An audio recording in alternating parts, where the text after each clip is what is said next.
Hi everyone, I'm glad you're here. Thank you very much for joining me. I'm Mary with Mary Greeley News. I want to give a shout out to those of you that recently bought me cups of coffee. Yeah, gotta keep going. Thank you so much. I am really surprised that mainstream media hasn't been covering Hurricane Lee. Last night, a state of emergency was declared for Rhode Island and Massachusetts as heavy rains impacted those areas.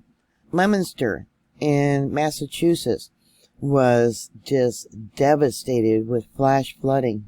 Here we have an image from NOAA Weather, and it shows the winds and when it's supposed to arrive up over there. Probably Friday and Saturday. Yeah, I worry about you guys because of the heavy winds and trees. Yeah, I don't know how strong it's going to be then, but currently, when this was posted at 5 a.m. today, winds were about 39 miles an hour.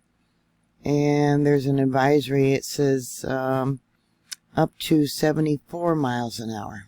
Heavy rains have flooded parts of Massachusetts and Rhode Island, with one city declaring a state of an emergency, as water poured into homes, creating moats around their foundations and stranding drivers. The mayor of Leominster, about 40 miles northwest of Boston, urged people not to venture outside as roads flooded Monday night, with some residents being evacuated as water came into their basements.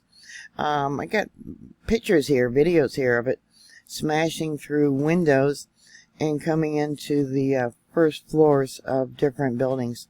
Schools today are closed and 2 shelters have been set up. The mayor said that the storm stopped over them overnight and didn't move for close to 5 hours. It dumped 11 inches of rain. Last night, Monday, he urged people to find high spots somewhere. Find a high spot and stay there until it's over. Well, it's not going to be over because it's coming back in Friday night and Saturday morning.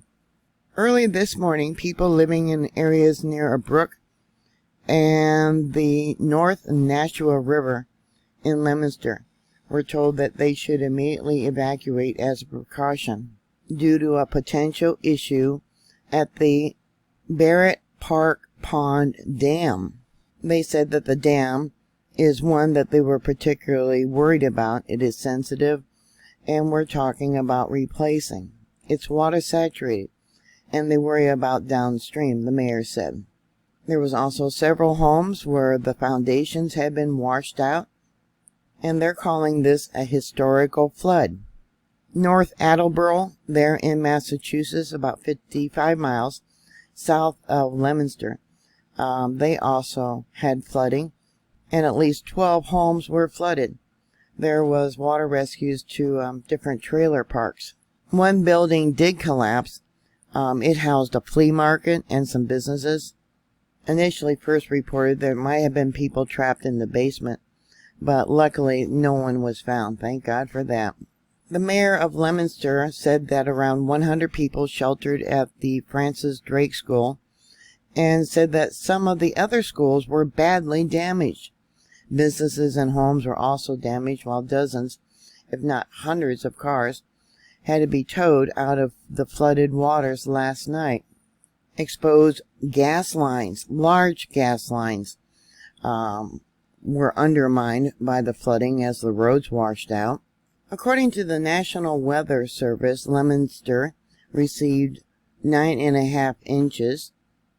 Moonsburg received 7.2 inches. Finchburg, 5.1 point of rainfall. Worcester received 2.5 inches. Holden received 2.39 inches.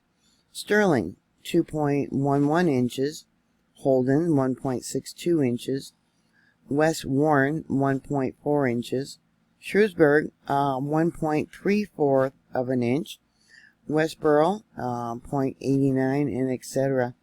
Like I said, Friday into Saturday, you're going to have the rains with winds, and that could create a problem with falling trees with the ground being so saturated with the rainfall.